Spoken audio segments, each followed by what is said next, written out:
Kemudian yang ketiga, bibir. Bibir ini termasuk dalam bahagian muka. Jadi kalau bibir ini tidak diratakan dengan air, maka sebahagian muka kita tidak terkena air. Bibir ini humratus syafrataini dalam bahasa Arab, merah bibir ini daripada bahagian muka. Pasal itu mana-mana perempuan yang ambil wuduk tetapi dia sayang lipstick dia ni. Lipstick dia mahal ni, harga 2,000 sebatang. Jadi dia calik tu 3 hari dia simpan masuk ke dalam kan. Jadi masa dia ambil air semayang, dia bawa masukkan bibir mulut dia ke dalam. Sayang, aku lipstick aku ni mahal ni. Aku calik sikit-sikit je mahal tak. Jadi nampak kan. Jadi bibir tu ditarik masuk ke dalam. Apa jadi tuan-tuan? Satu bahagian daripada muka tidak terkena air semayang. Laki-laki pun sama kan. Kalau jenis tarik masuk ke dalam, dia dekat tabiat. Tabiat dia panggil. Jadi dia bila ambil air semayang, dia tarik. Jangan tarik. Habis tu Ustaz nak buat macam? Muncung ke? Tak payah muncung. Muncung pun tak payah, tarik pun tak payah. Takkanlah nak muncung-muncung pula. Dia cuma basuh betul-betul. Buat biasa je. Macam biasa sahaja. Tak perlu kita tarik dan sebagainya. Okey, seterusnya. Apa lagi bab wuduk? Satu lagi, kaki.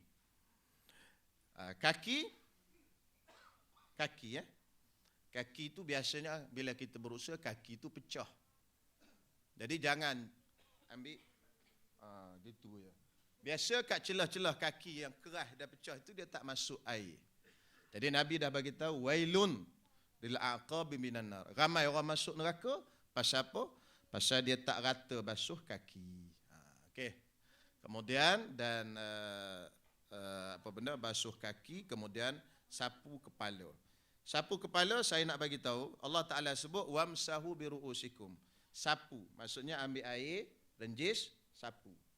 Bukan ambil air ni campur atas kepala, itu basuh nama dia. Banyak orang buat gitu. Pasal apa ni? Ni lebih rata kata dia, lebih rata. Memang lebih rata, kalau nak suruh rata lagi pergi mandi terus. Itu lagi rata.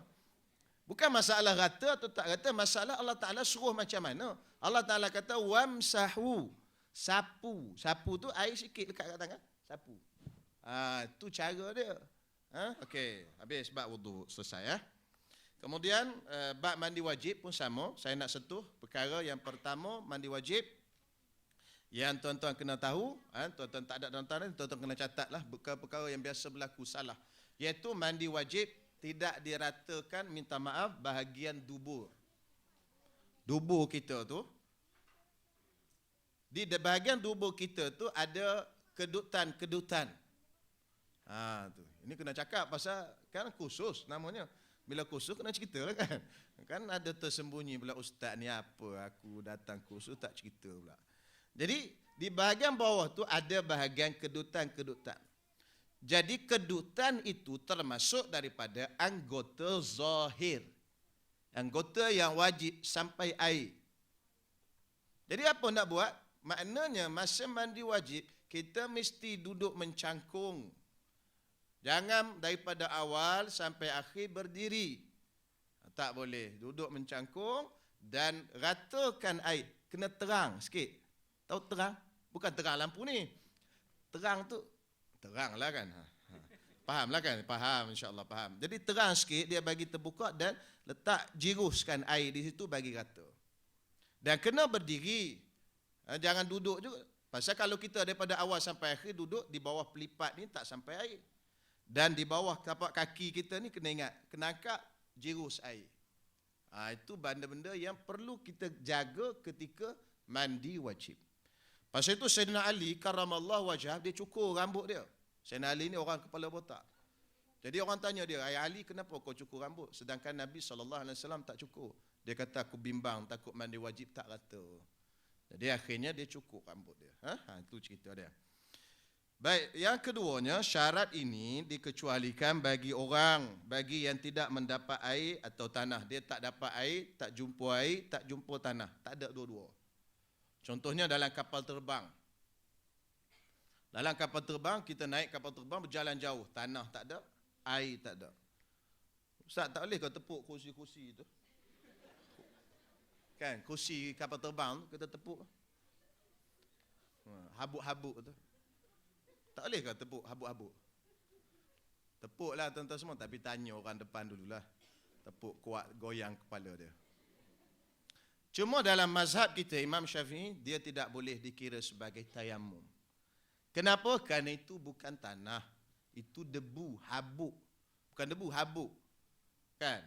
Dalam mazhab kita, mesti guna debu tanah. Itu tepuk-tepuk tu ada habuk je, habuk. Tak jadi. Jadi kalau macam tu, kira macam tak ada tanah juga. Dalam kapal terbang, kira tak ada air. Pasal kalau kita nak ambil air dalam bilik air tu, memanglah boleh. Tapi sebenarnya tidak digalakkan sangatlah. Dalam bilik air itu hanya untuk kita buang air dan sebagainya. Untuk ambil semayang agak berbahaya. Jangan main-main tuan-tuan semua. Akhir-akhir zaman ni kapal terbang banyak jatuh. Kan tak pasal-pasal jatuh kapal terbang kerana tuan-tuan semua. Nah, ambil air semayang. Baik. Jadi kalau kita atas kapal terbang termasuk dalam kategori tak ada air dan tak ada tanah.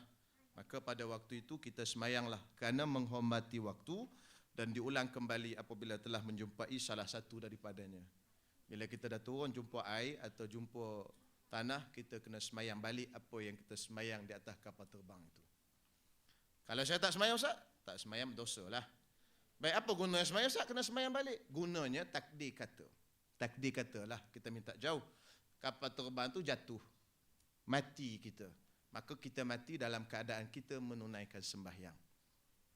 Kalau takdir kata kapal terbang tu jatuh, tetapi kita tak semayang yang tadi, bermakna kita meninggalkan satu waktu semayang.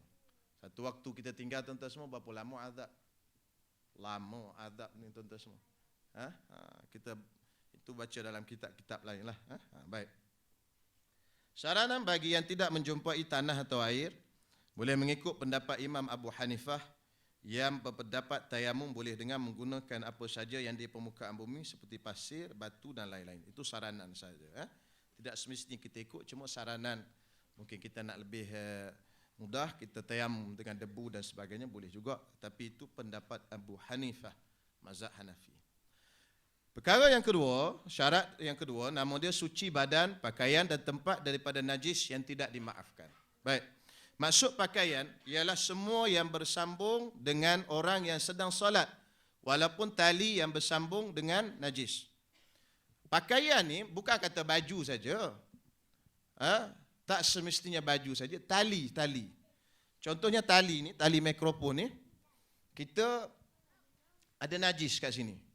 Tali mikrofon tu ada najis. Kita pun untuk imam pun kepik sini. Tu kan semayang kepik tu.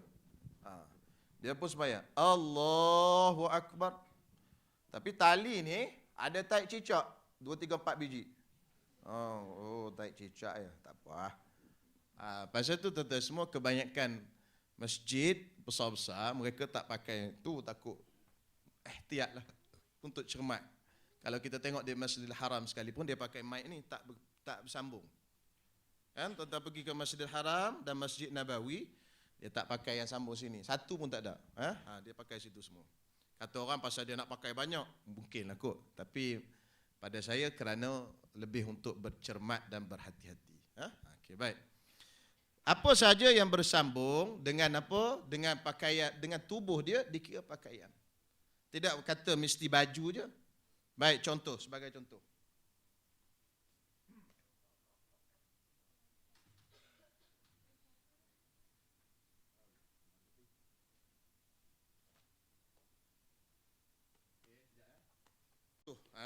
Ni. Ini kain serban.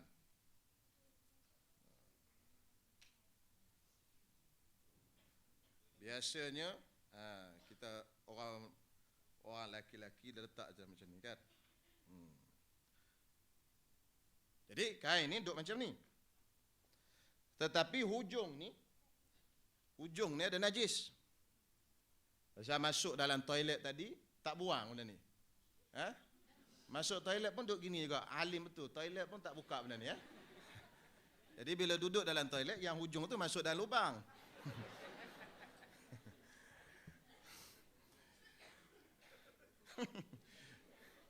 Jadi adalah sikitnya, kan? Sisa-sisa buangan kita melekat kat sini. Kita pun sembahyang. Allahu Akbar. Lepas tu tengok, kuning pula. Kita pun biar. Bismillahirrahmanirrahim. Tak apa, bukan pakaian aku, kain ni. Jadi apa jadi? Pasal dia bersambung dengan kita, duduk atas kita.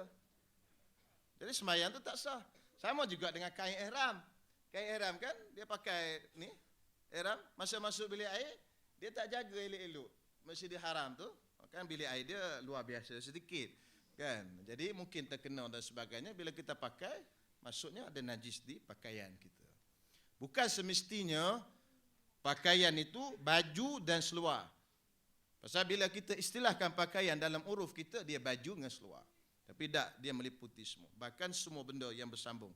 Kalau kita tengok dalam kitab-kitab fiqh yang lama, dia panjang lagi huraian dia. Sambung dengan tali yang bersambung dengan anjing dan sebagainya. Itu kira tak boleh juga. Dan macam-macam lagi. Baik, seterusnya, maksud tempat najis, maksud tempat ialah tempat yang bersentuh dengannya ketika berdiri, sujud dan duduk. Baik, maksud tempat. Kena faham istilah tempat. Baik Ini mic ni jadi tak? Halo? Tak bunyi. Halo. Kena tunjuk. Saya bawa sejadah daripada rumah ni. Okey. Biasanya bila kita sebut tempat, kita duk faham sejadah kita ni. Sejadah ni tempat kita lah kan? Bukan begitu. Tempat bermaksud tempat yang bersentuh dengan kita ketika kita berdiri. Berdiri apa? Kaki kita ni. Ni tempat. Itu je tempatnya. Kalau takdir katalah di sini, di situ tu, tengah-tengah tu, ni. Ada taik gajah. Jadi ada kat situ. Sah tak sembahyang? Allahu Akbar. Tak ada masalah. No problem punya. Pasal apa? Pasal itu bukan tempat kita. Baik, kita rukuk. Allahu Akbar. Tak sentuh taik gajah tu. Sami Allahu liman hamidah. Tak sentuh. Sujud. Allahu Akbar. Tak sentuh. No problem, tak ada masalah. Bukan semestinya bila nampak taik cicak, tak boleh semayang ni, sejadah ada taik cicak. Tak. Cuma lepas semayang, basuhlah sejadah tu, duk simpan apa taik cicak. Jual pun tak laku. Boleh? Itu istilah yang perlu kita faham. Pasal kadang-kadang tak faham. Apatah lagi kalau taik cicak itu berada di bawah sejadah. Lagilah tak apa. Di atas ni pun tak apa. Boleh? Okey, jelas. Okey.